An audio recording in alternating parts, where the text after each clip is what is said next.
just last minute thing to just shove into the SLHRPG section. This is me seeing this after getting to Act 4 of Super Legends of the Animal RPG. I just suddenly managed to find the pre-beta demo version of the original game. Apparently the earliest upload that was ever made of it in any way. And as you can see here, the title screen music is some kind of insane nonsense. I think it's probably ripped from a different game. And this is the title screen I was talking about. The fabled weird title screen where a pony has a different thing on her butt. And I didn't know it was a head for a butt. I don't comprehend. It evidently there's some kind of in fandom meme which I didn't get. Okay, yeah, so let's just stop this crazy keygen music and let's play it. I'm probably going to just cut through this very quickly and make it a shorter video. I'll just show whatever bits have actually changed. So what I've heard, this demo goes up to, oh, that's immediately very different. This demo goes up to just the basement dungeon and that's it. So yeah, we start here in the middle of town instead of Fluttershy's house. Maybe Fluttershy's house wasn't finished yet. It's really funny to just have a nonsense blockade. I guess it's a very tongue-in-cheek demo, which is very obvious about being a demo. Okay, so the dialogue for that is the same, but the window skin is completely default. Also, a really strange font color. Why is it piss yellow on a black background? It just makes it a little bit harder to read. And this music here is also evidently something completely different. We know that there were a few placeholder music songs in the final game, so I guess I'm presuming anything that's changed here is just that's actually a rip from another game. Nothing new in the wishing well? Well, at least the shop is fully finished. Oh yeah, that's meant to be Twilight's house, but it doesn't look like a library in this version, it's just a default sprite. The shop isn't the demo, sorry. That's the first bit of actual fully changed dialogue. Oh, and the walkover tent was on the right instead of a left. And Rarity's tent was in the middle. Come back when Twilight and Rainbow are with you, dear. Rarity, how do you know I was looking for Rainbow? Okay, that's the same.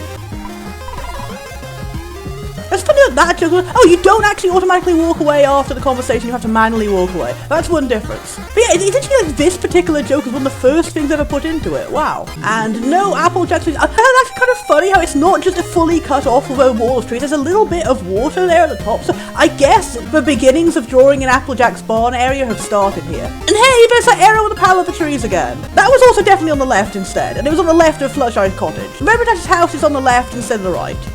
But everything here is just mirrored. That's a very simple design for Rainbow's house too. We don't have a joke about the settee. Oh, and the basement door is inside the house instead of outside. Yeah, the developer did mention on the devlog, she moved the basement door to outside because, oh yeah, if you just start and you immediately go to Rainbow's house and then you can immediately go to a dungeon, there's not as much incentive to walk around town and look at all the cool funny jokes are made. Literally just by making you have to walk outside and see the funny town, that encourages more people to actually go, I will explore the funny town first. Yep, this is all the same. I don't know, you want to make out or something? Yep, that's all the same. That's a lot quicker, there's a bit more introductory dialogue before it immediately got to this. Is this going to be the same graphic? Yes it is. Yes it is. Y'all made out for like 3 days. Okay, that's a little bit different, a little bit after it. I think I remember seeing also this in the devlog saying, oh, I cut out the line because it was already funny enough as it was, and I just made the smooch a little bit slower. Okay, let's go on a date. Right now. Yeah, it's really rushing into the game here. There's no setup, no idea who I am or what I'm doing. No, oh, by the way, I haven't seen my girlfriend in a while, so I'm lonely. And just, I will walk to my girlfriend. Here is my girlfriend. We are doing girlfriend things. Your girlfriend Rainbow Dash joined you. Yep. Okay, this dungeon is actually very, very similar. So that she'd already started re-spriting the RPG Maker default in her own style. I'm surprised that happened this early on. I think the background is a slightly different drawing of a nebula in the final version. That's all I can think of. You still finding ethers in the boxes? Twilight, what? Why did you get in my basement? How and when I got in here isn't important. This seems to all be the same. Why? Why would you do this? Okay, we do have the third wheel joke. And a joke of the fanfare going on too long in this version. That's something new. Also an extra space between Twilight Sparkle and Joined. And this joke is also exactly the same right from the beginning. It's really funny to feel like it's things that managed to stand a test of time and remain even like, what, a decade later when the final version came out?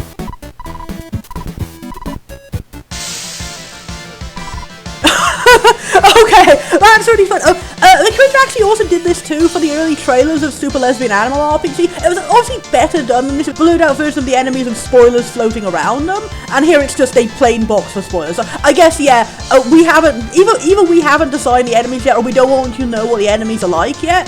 So we're fighting literal spoilers. It's actually really fun to actually fight it directly. Because obviously in the final version you only saw it in the trailer. I mean, the event of having a spoiler battle did exist. Evidently it had to have happened to have recorded it. But it's really funny to be you, the player, seeing it like this. Also, a very, very default interface. Oh, very default icons too for the healing. That's actually really wild that she learns the status heal first in this version. In both final versions, first aid is the first thing you learn. Oh no, wait, this is the healing one. Okay, so I swapped the names around. First aid is healing, and I think it's a different variation of herbal healing is the first healing thing. In the original SLHRPG, it healed every status. In the final version, it heals some statuses, and there's like multiple different ones you gain when you get the traversal methods. So yeah, that's confusing. Anyway, let's just attack. And again, no skill for Rainbow at the start.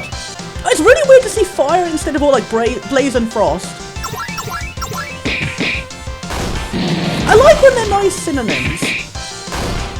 Spoilers A and spoilers B.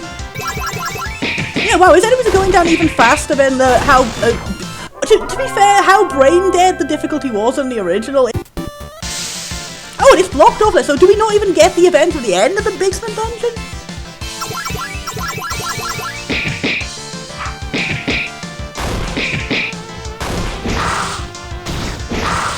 Okay, well if that's where it's going to end, I might as well at least show you guys what's the animation they use for healing at this point. Because we saw that the fire spell just uses the default spell rather than really iconic animation for Scorch. Yeah, that's Scorcher it's called, not Blaze.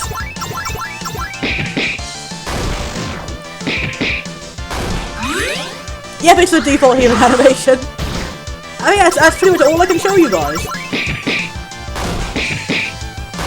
Only rad music at least, that's probably also... Oh, this is definitely, that's the winning a battle theme from Earthbound. That's the only one I've recognised so far. Well, that's it. Is this seriously the end of a dungeon? Oh no, a dungeon's much longer than this. We've reached the end of a demo. Well, that's disappointing. I'm so mad I'm gonna go make up my girlfriend so I won't be so mad. Okay.